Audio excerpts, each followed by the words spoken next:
Guys, this is Antler Addict Deer Mineral. We have bag form and block form. This is actually a real mineral. You know, not to knock other vitamin and minerals on the market, but this is not just a bag or a block of salt. I mean, even this block is only 30% salt. You know, a lot of vitamins and minerals I've seen on the market are above 90% salt and cost nearly the same. Really a high quality block. I've really fell in love with both of these products. This was actually our first product we ever did. But the block, I've always tried to find a block for cattle years ago, back when we had lots of cows, and I never could find one. And I always assumed that you just could not make a block of mineral. And 4 or 5 years ago, I decided to try to see why, and we figured out you could. Really a high quality block. It's kind of made, you can't tell on video, but it's kind of made a little softer than like the cattle blocks you see like at feed stores. I mean, it's super hard, but it's not as hard as a brick, and that's for a reason. So it gives your deer 3 different consumption options. You got block form. As the rain starts to erode it, you got it granular, and then as it starts to seep into the soil, you've got it mixed with the soil. So the reason we did that is because blocks that are high, like in dicalcium phosphate, can be kind of bitter.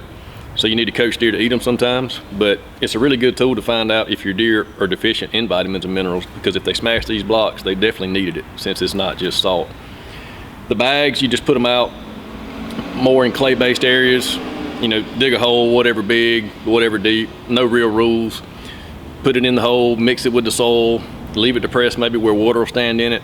Sometimes it takes a minute for the water to dilute it down for the deer to eat it, but you want to put either one of these out like in January or whenever antlers start to drop, and you keep it out all during the summer when they're growing. And we also recommend putting it out in the winter, even though the deer are not going to eat a lot of it, but you try to trick the brain, letting them know that that vitamin and mineral source is always there. So when vitamin and mineral is released from the skeletal system to go toward antler growth or body development or whatever it is, it being a secondary, an antler being a secondary sex characteristic, means that the body does not want to allow vitamins and minerals to be released from the skeletal system to go toward antler growth that they can't fastly replace.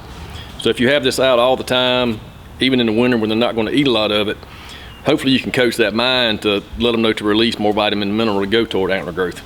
Never have read that or never seen a study on that, but it kind of makes common sense, and it's definitely something worth trying. It's definitely something we do on our place. But regardless of the winter usage, summertime is a great time. You know, spring and summer is a great time to have vitamins and minerals out. There's some more tutorials about how to do bag mineral on our YouTube you can check out, you know, where we're actually in the field digging holes and mixing and things like that. But it's pretty simple. You just put the block on top of the ground and just incorporate this in the soil, the bag in the soil. Typically we tell people with bag mineral, that's where you use it in your clay-based or heavier soils that hold more moisture, and the blocks are even better for like sandy areas that don't hold much moisture. But y'all check out forestwildlife.com for more details.